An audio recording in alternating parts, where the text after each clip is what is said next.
Hello everyone, welcome to my channel wisdom in wealth. Stock మార్కెట్స్లో investments ఎందుకు start చేయాలి? మీరు స్టాక్ మార్కెట్స్ అనే కాదు, ఫిక్స్డ్ ఇన్కమ్ ఇన్స్ట్రుమెంట్స్లో కానివ్వండి, కమోడిటీస్లో కానివ్వండి, రియల్ ఎస్టేట్ కానివ్వండి, మీరు ఇన్వెస్ట్మెంట్స్ అనేవి స్టార్ట్ చేయాలి. ఇన్వెస్ట్మెంట్ స్టార్ట్ చేయకపోతే మీరు ఫైనాన్షియల్ ప్రాబ్లమ్స్ అనేవి ఫేస్ చేయాల్సి ఉంటుంది. మనలో ప్రతి ఒక్కరూ ఫైనాన్షియల్ ప్రాబ్లమ్స్ ఫేస్ చేస్తూ ఉంటారు. ఎందుకంటే మనకి స్కూల్స్లోను కాలేజెస్లోనూ ఫైనాన్షియల్ నాలెడ్జ్ గురించి ఎవరు చెప్పరు. మన స్టాక్ మార్కెట్స్లో ఇన్వెస్ట్మెంట్స్ స్టార్ట్ చేయడం వల్ల ఎర్లీగా రిటైర్మెంట్ ప్లాన్ చేసుకోవచ్చు అండ్ ఫైనాన్షియల్ ఫ్రీడమ్ పొందవచ్చు. మీకు ఫైనాన్షియల్ ప్లానింగ్ లేకపోతే మీరు ఎర్న్ చేసిన money end of the day మీరు ఈఎంఐస్ కట్టడానికే సరిపోతుంది. సో అందుకని ఎర్లీగా ఇన్వెస్ట్మెంట్లు చేయడం స్టార్ట్ చేయండి. ఒక పర్సన్ ఎలాంటి ఇన్వెస్ట్మెంట్లు స్టార్ట్ చేయకుండా రిటైర్మెంట్ ప్లాన్ చేసుకుందాం అనుకుంటే తను ఆఫ్టర్ 20 years తర్వాత తన టోటల్ క్యాష్ బ్యాలెన్స్ ఎంత ఉంటుందో ఒకసారి చూద్దాం. తన ఇయర్లీ ప్యాకేజ్ 6 lakhs అనుకోండి, 3,60,000 ఇయర్లీ ఎక్స్పెన్సెస్ అనుకుంటే 2,40,000 సేవ్ చేస్తున్నాడు. ఇలా ఒక 20 years తర్వాత తను 1.7 crore జనరేట్ చేస్తాడు. 1.7 crore అనేది చాలా తక్కువ, ఎందుకంటే ప్రతి ఇయర్ కాస్ట్ ఆఫ్ లివింగ్ అనేది 8%తో ఇంక్రీజ్ అవుతూ ఉంటుంది. 70% ఆఫ్ పీపుల్ రిటైర్మెంట్ ప్లాన్ చేసుకోకుండా వాళ్ళ క్యాష్ని థింగ్స్ మీద ఖర్చు చేస్తుంటారు. థింగ్స్ లైక్ కార్ లోన్స్ తీసుకోవడం కానివ్వండి, హోమ్ లోన్స్ తీసుకోవడం కానివ్వండి, వీటి కోసం ఖర్చు చేస్తుంటారు. పర్సన్ యొక్క బ్యాలెన్స్ షీట్, ఇన్కమ్ స్టేట్మెంట్ ఎలా ఉంటుందో ఒకసారి చూద్దాం. ఇన్కమ్ స్టేట్మెంట్లో ఇన్కమ్, ఎక్స్పెన్సెస్ ఉంటుంది. బ్యాలెన్స్ షీట్లో అసెట్స్, లయబిలిటీస్ ఉంటాయి. లయబిలిటీస్ ఏంటంటే మీరు car loans, home loans, credit cards తీసుకుంటారు కాబట్టి అవి లయబిలిటీస్లో ఉంటాయి. ఎక్స్పెన్సెస్ ఎలా ఉంటాయి అంటే మీరు లయబిలిటీస్ ఉండడం వల్ల ఇవి మంత్లీ ఎక్స్పెన్సెస్లో యాడ్ అవుతూ ఉంటాయి. మార్ట్గేజ్ పేమెంట్ కానివ్వండి, కార్ పేమెంట్ కానివ్వండి, ట్యాక్సెస్ కానివ్వండి, ఇవి ఇలా యాడ్ అవుతూ ఉంటాయి. సో మీరు ఎర్న్ చేసే శాలరీ అంతా ఈ లయబిలిటీస్ నుంచి ఎక్స్పెన్సెస్కి ఎక్కువైపోతుంటుంది. సో మీరు ఎర్న్ చేసే ఇన్కమ్ అంతా మీ ఎక్స్పెన్సెస్కి వెళ్ళిపోతుంది. ఎందుకంటే మీరు అసెట్స్ని బిల్డ్ చేయరు, ఇక్కడ లయబిలిటీస్ని బిల్డ్ చేయడం సరిపోతుంది. లయబిలిటీస్ వల్ల ఎక్స్పెన్సెస్ అనేవి చాలా పెరిగిపోతుంటాయి. సో అందుకే మిడిల్ క్లాస్ పీపుల్ మిడిల్ క్లాస్లోనే ఉండడానికి ఇదొక reason. Second category of person retirement planning కోసం ఈక్విటీలో ఇన్వెస్ట్మెంట్ చేశాడు అనుకుందాం. తను yearly package 6 lakhs, yearly expenses 3,60,000, ఇంకా రిమైనింగ్ 2,40,000. ఇలా ఒక 20 years ఇన్వెస్ట్మెంట్ చేశాడు అనుకుందాం. తను 20 years తర్వాత ఇయర్లీ 20% CAGR వేసుకున్నా కానీ అప్రాక్సిమేట్గా 6 crores ఎర్న్ చేస్తున్నాడు. 6 crores అనేది చాలా బిగ్ అమౌంటే.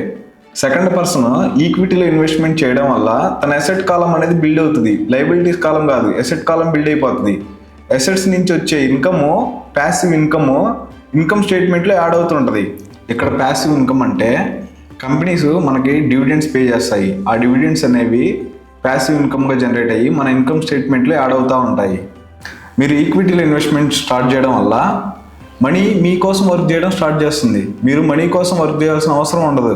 ఎలా అంటే మీరు కంపెనీస్లో ఆల్రెడీ ఇన్వెస్ట్మెంట్ చేసి ఉంటారు కాబట్టి మీ investment amount double or triple అవుతుంటుంది లాంగ్ రన్అప్లో. ఇక్కడ మనకు కావాల్సింది మెయిన్లీ ఏంటంటే పేషెన్సీ కావాలి. పేషెన్సీ ఉంటేనే లాంగ్ రన్అప్లో మీరు మంచి వెల్త్ అనేది క్రియేట్ చేయగలుగుతారు. మనలో చాలా మందికి ఉంటుంది సొంత ఇల్లు కొనుక్కోవాలని, కార్ తీసుకోవాలని, ఇలా అన్నీ ఉంటాయి. మీరు ఫస్ట్ ఇన్వెస్ట్మెంట్లు స్టార్ట్ చేయండి. ఇన్వెస్ట్మెంట్లు స్టార్ట్ చేసి ఇన్వెస్ట్మెంట్ల నుంచి వచ్చే మనీతో మీ ఫినాన్షియల్ గోల్స్ అనేవి అచీవ్ చేసుకోండి. ఫస్ట్ టైం మీరు కార్ లోన్స్, హోమ్ లోన్స్ తీసుకోవడం వల్ల మీ లయబిలిటీస్ కాలం అనేది బిల్డ్ అయిపోతూ ఉంటుంది, అసెట్స్ కాలం అనేది తగ్గిపోతూ ఉంటుంది. సో మీ మంత్లీ ఎక్స్పెన్సెస్ కూడా పెరిగిపోతూ ఉంటాయి. ఇలా ఫైనల్గా స్టాక్ మార్కెట్స్లో ఇన్వెస్ట్మెంట్ చేయడం వల్ల మీరు వెల్త్ క్రియేట్ చేయొచ్చు అనే ఒక ఐడియా వచ్చి ఉంటుంది మీకు. ఇన్వెస్ట్మెంట్స్ చేయడం వల్ల మీరు ఈజీగా ఇన్ఫ్లేషన్ని బీట్ చేయొచ్చు. ఇన్ఫ్లేషన్ అంటే ధరలు పెరగడం. ఇన్ఫ్లేషన్ ఎలా మీ మనీ వాల్యూని డిక్రీజ్ చేస్తుంది అంటే ఇప్పుడు ఒక 1 plate ఇడ్లీ వాల్యూ వచ్చేసరికి 50 rupees ఉంది. ఆఫ్టర్ 5 years తర్వాత 1 plate ఇడ్లీ వాల్యూ 100 rupeesకి వెళ్తుంది. ఇలా మీ మనీ వాల్యూని ఓవర్ టైంలో డిక్రీజ్ చేస్తూ ఉంటుంది ఇన్ఫ్లేషన్ అనేది. మీరు మీ మనీని ఎక్కడా పార్క్ చేయకుండా సేఫ్గా మీ బ్యాంక్లో ఉంచుకోవడం వల్ల ఇన్ఫ్లేషన్ బీట్ చేయలేరు. ఎందుకంటే మీ బ్యాంక్లో ఉంచితే 3 to 4% రిటర్న్స్ మాత్రమే ఇస్తారు బ్యాంక్ వాళ్ళు.